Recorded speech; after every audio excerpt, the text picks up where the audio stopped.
রোহিঙ্গা এবং অনুপ্রবেশকারীদের এবার খেল খতম।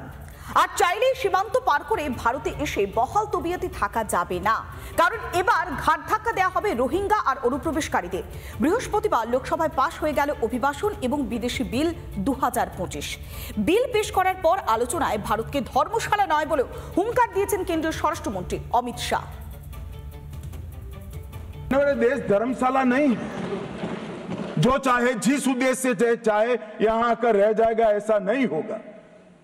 कानूनी तरीके से देश के अंदर अपने देश को और हमारे देश को समृद्ध करने कोई आता है तो इसका स्वागत है।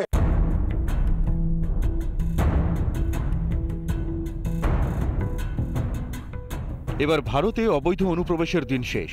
ভোটের স্বার্থে অনুপ্রবেশে মদত দেওয়ারও দিন শেষ। এবার অনুপ্রবেশকারী ও অনুপ্রবেশে মদত দিলে পড়তে হবে কড়া শাস্তির মুখে। দেশের নিরাপত্তার খাতিরে এবার ভারতেও অভিবাসন বিল আনল কেন্দ্র। লোকসভায় পাশ হয়ে গেল অভিবাসন ও বিদেশি বিল 2025। নতুন বিলে দেশের সুরক্ষাকে প্রাধান্য দেওয়া হয়েছে। দেশের নিরাপত্তায় বিপজ্জনক কাউকে দেশে প্রবেশ করতে দেওয়া হবে না। আইন লঙ্ঘন করলে বিনা পরোয়ানায় তাকে গ্রেফতার করতে পারবেন অভিবাসন আধিকারিকরা। বিদেশি নাগরিকদের আগমনের সময় নিবন্ধন করতে হবে। তাদের নির্দিষ্ট কিছু এলাকায় প্রবেশেও বিধিনিষেধ আরোপ করা হবে। শিক্ষা প্রতিষ্ঠান, হাসপাতালে থাকা বিদেশি নাগরিকদের বিষয়ে অভিবাসন দপ্তরকে জানাতে হবে। নতুন বিলে নিয়ম ভাঙলে কঠোর শাস্তির মুখে পড়তে হবে বিদেশি নাগরিকদের। বৈধ নথি ছাড়া ভারতে প্রবেশে 5 বছর পর্যন্ত কারাদণ্ড ও 5 লাখ টাকা পর্যন্ত জরিমানা হতে পারে।